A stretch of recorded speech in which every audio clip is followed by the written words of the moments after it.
Pachucanes morreu em 1937, aos 46 anos, jurista também, morto na prisão na Sibéria. Ele escreveu a Teoria Geral do Direito e Marxismo, livro que você não encontra, é uma raridade você encontrar. Esse livro, ele faz um link mesmo sobre o marxismo e o direito. E ele dizia o seguinte, que o que determina o direito não é só a luta de classes. Veja, eles estão sempre indo além, né? Ele trabalhava com o Stuttgart, certo? O chefe dele, esse aqui é o vice-ministro. O Pachucanes disse que, mas a forma jurídica, a norma jurisdicional, no livro 1 do Capital, ele diz que o átomo da sociedade capitalista é mercadoria. Ele identificou que o direito é que faz esse link, que fala que o valor de uso versus o valor de troca. Isso é a definição de mercadoria para o Marx. A maior mercadoria é o trabalhador e, por fim, o sujeito de direitos. Essa é a maior mercadoria. Todo mundo aqui tem Facebook, né? Acho quase todos. Inclusive, quem quiser me adicionar, aproveitando, fica à vontade. Né? Uma moça falou que me segue. Não segue não, pede para ser amigo mesmo. Ver os pratos que eu faço também, não só os livros que leio. Tá bom? Então fiquem à vontade, por favor. Aceitarei todos, ficarei bastante feliz em tê-los lá como mas tem um economista americano, que eu esqueci o nome dele agora, que falou que quando você usa alguma coisa gratuita, você não é o consumidor, você é um produto. Não é à toa que quando você usa Facebook, você recebe propagandas ali específicas para você, ou quem tem Gmail aqui, vocês são advogados, às vezes, ou na área jurídica, manda um e-mail sobre um tema jurídico pelo Gmail, aqui no canto tem propaganda de advogado. É randômico, né? É um algoritmo que lê o conteúdo da mensagem e oferece propaganda para você nos termos da mensagem que você está mandando. Então, é para refletir isso. Se nós estamos utilizando alguma coisa que é grátis, nós é que somos a mercadoria. Então ele fala que a forma jurídica é igual à forma mercantil dessa forma. O socialismo será a quebra da forma mercantil, acabar com o valor de troca. O socialismo em si é uma autogestão. E ele também fala que o socialismo foi um Estado, mais um que esse morreu mesmo na prisão. Né? Ele falava o seguinte, que o senhor e o escravo, que lhe fazia os dois ligar era a força. Mas quando você termina com o senhor, o escravo está livre. Quando você termina com um, o outro deixa de existir. Se você acaba com os escravos, aquele que era senhor também deixa de ser senhor, porque não tem mais escravos. O senhor feudal e o servo, nós já vimos isso, era a posse da terra. Se o senhor feudal desaparece, aquele que era servo deixa de ser servo. E se eu tirar todos os servos de um senhor feudal, ele deixa de ser senhor feudal. Agora, no capitalismo, o capital e o trabalhador, quem dá a submissão entre eles é o Estado e o direito. Agora, se eu acabar com o capital, o trabalhador desaparece? Não. Então é isso que eles falam, né? Os marxistas em geral. Se eu acabar com o trabalhador, o capital desaparece. É quebrar uma empresa, não vai mais ninguém trabalhar lá. Imagina uma indústria, né? Então, se você acabar com o trabalhador, o capital desaparece. Agora, se acabar com o capital, o trabalhador não desaparece. Puxa, deixa de ser trabalhador, ele pode trabalhar. O maior estudioso de Pachucanes no Brasil é o Márcio Bilharinho Naves, da Unicamp. Ele tem um livro chamado Marxismo e Direito, um estudo sobre Pachucanes. Vamos ler Pachucanes. É somente na economia mercantil que nasce a forma jurídica abstrata. Em outros termos, que a capacidade geral de ser titular de direito se separa das pretensões jurídicas concretas. Somente a contínua mutação dos direitos que acontece no mercado estabelece a ideia de um portador imutável desses direitos. No mercado, aquele que obriga alguém, obriga simultaneamente a si próprio. A todo instante ele passa da situação de parte demandante à relação de parte obrigada. Deste modo, se cria a possibilidade de abstrair das diversidades concretas entre os sujeitos jurídicos e de os reunir sob um único conceito genérico, que é o contrato. Essa relação mercantil que o direito tutela é transformar tudo em mercado. Eu falei para vocês agora que se você quiser dormir numa cela mais confortável nos Estados Unidos, paga por isso. O sistema prisional americano, quase todo ele, é privado. Ué, se eles ganham para ter um preso lá, por que ele não pode oferecer uma aguinha quente, um chuveiro de água quente? Se a pessoa tem condição de pagar, ela paga. Né? Tudo é mercadoria. O Estado jurídico é uma miragem que muito convém à burguesia, uma vez que substitui a ideologia religiosa em decomposição e esconde aos olhos das massas a realidade do domínio da burguesia. A ideologia do Estado jurídico convém ainda mais do que a ideologia religiosa, porque ela não reflete completamente a realidade objetiva, ainda que se apoie nela. A autoridade como vontade geral, como força do direito, concretiza-se na sociedade burguesa na medida em que esta representa o mercado.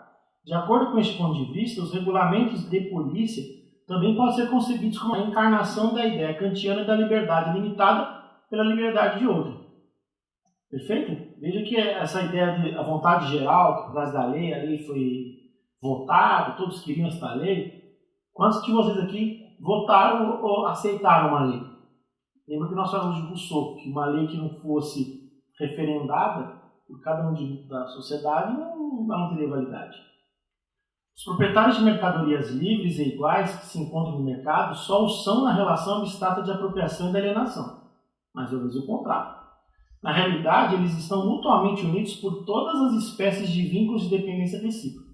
Deste modo, por exemplo, o pequeno comerciante atacadista, o camponês e o latifundiário, o devedor arruinado e o seu credor, o proletário e o capitalista. Todas essas infinitas relações de concretas dependências fixam o fundamento real da organização estatal. Para a teoria jurídica do Estado, todavia, tudo se passa como se elas nem sequer existissem. O jurista fica... Manda lá para o jurídico do banco fazer um parecer, ele não olha que tem um empresário ali que perdeu tudo, que sobrou a casa do cara, ele sabe que tem bem de família, mas se ninguém falou na bem de família, vamos atrás da casa. Né? Aí tem que alegar bem de família, às vezes embargo de terceiro para conseguir suspender uma asta pública. Né? Mas todo mundo sabe que sobrou aquela casa, o cara tem filhos, etc e tal, mas vai atrás. Né? Porque para o jurista ele não presta atenção nisso. Mandato, a gente tem que fazer, ó. Né? Tem que executar, cara. Não tem que receber. Pachucanes foi preso, morreu em 1937, na prisão na Sibéria.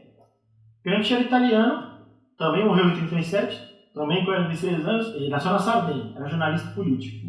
Era uma pessoa com problemas de saúde seríssimos, foi estudando aqui e ali, com bolsas e autodidata e tal, e tornou-se deputado. O Mussolini já tinha ascendido o poder, foi preso. Na prisão, ele mandava cartas para as pessoas que estavam lá de fora. Essas cartas foram reunidas depois da morte dele e se transformaram neste livro, Cadernos do Cárcere. Quando ele escrevia nas cartas dele marxismo, os censores da cadeia jogavam a carta fora. As pessoas mandavam, ó, não recebemos nada essa semana. Ele acabou percebendo que sempre que ele escrevia marxismo, a carta não saía. Aí quando ele escrevia filosofia da praxis, a carta ia. Então, como todo censor é burro, né? Faz parte da essência do censor ser burro. Quando ele escrevia filosofia da praxis, eles não entendiam o que era marxismo. Então saía. Nós falamos com Stuttgart, com a questão do poder, da mercadoria e tal, e do Pachucanes também. Ele vem falar sobre a hegemonia. Porque essa hegemonia, na verdade, ela explica a dominação. Então vamos ver um texto do Gramsci aqui. Ó. O exercício normal da hegemonia no terreno tornado clássico do regime parlamentar caracteriza-se pela combinação da força e do consenso, que se equilibram de modo variável, sem que a força suplante em muito consenso, mas ao contrário, tentando fazer com que a força pareça apoiada no consenso da maioria, expresso pelos chamados órgãos da opinião pública, jornais e associações, os quais, por isso, em certas situações, são artificialmente multiplicados. Gramsci escreveu isso em 30 e poucos. Quantos de nós aqui pegamos um texto jornalístico? Aí você vê no Terra, vê no UOL, vê no Estadão, vê no sei aonde, aí você vai prestar atenção, todas elas estão pegando a mesma fonte, na mesma agência de notícias, sei lá, até uma nacional como a Agência Estado, uma Reuters. Você tem a impressão, nossa, a imprensa toda está falando isso, mas a fonte daquela notícia é o mesmo lugar. Então você dá uma ideia de que jornais, associações, os quais por isso em certas situações são artificialmente multiplicados, até para dar veracidade ou unanimidade. Está todo mundo falando isso, deve ser verdade, você acredita. Só que todos têm a mesma fonte. Às vezes, agora com o Google, fica até mais fácil identificar isso. Porque você joga um trecho que você está procurando, está em 4, 5 sites idênticos, às vezes blogs, né, que um blog copia do outro, aquela coisa. Você fala, mas peraí, onde está isso aqui? Está exatamente o mesmo texto, no blog do A, no blog do B. Quem copiou quem? Quem falou isso aqui primeiro? Às vezes é um terceiro, que não está nem na história. Ocorre na arte política o que ocorre na arte militar. A guerra de movimento torna-se cada vez mais guerra de posição, e pode-se dizer que um Estado vence uma guerra quando a prepara de modo minucioso e técnico em tempo de paz. A estrutura maciça das democracias modernas, seja como organizações estatais, seja como conjunto de associações na vida civil, constitui para a arte política algo similar às trincheiras e às fortificações permanentes da frente de combate na guerra de posição. Faz com que seja apenas parcial o elemento do movimento, que antes constituía toda a guerra. Até a Primeira Guerra, que é o que ele viveu, né? Ele viu, as guerras eram em movimento, emboscada, as guerras eram manobras, né? Na Primeira Guerra teve um impasse, não sei se todos conhecem a história da Primeira Guerra. A Primeira Guerra teve trincheiras, né? Todo o negócio atacou. Você faz uma enorme lojinha de trincheira aqui, de vez em quando você manda umas bombinhas para lá, depois você manda umas bombinhas para cá. O que efetivamente matava nas trincheiras era a fome, era a peste, que tinha rato pra caramba. Tem um livro famoso, Nada de Novo no Front, de Jean-Marie Remarque, que trata especificamente dessa dureza que era viver ali, né? Entre outros assuntos, mas retrata muito bem isso, como era viver numa trincheira. Ele fala aqui que é uma coisa importante, que na arte política, como ocorre na arte militar, a guerra de movimento torna-se guerra de posição. Mas quando você prepara esta guerra, né, que você vai vencer, de modo minucioso e técnico em tempo de paz. Não é no meio da guerra que você decide como é que você vai fazer a guerra, você prepara ela antes. Isso é feito diariamente. Na imprensa, nas divulgações, um dossiê para cá, um livro, né, comprado, aí você vê Privatarias Tucanas, você vê aquele que o Truman agora escreveu, falando que o Lula é isso, Lula aquilo. Que credibilidade tem isso? Porque é tiro para todo lado. Aí vem o Reinaldo Azevedo escreve petralhas lá, que tornou esse termo, sei lá. Pura guerra ideológica. Quem está falando a verdade? Ainda dá um ar jornalístico no negócio. Não, nos prova que, finalmente me cansei, vivi tudo isso e agora eu quero a redenção. Vou contar o que sei, o que vi.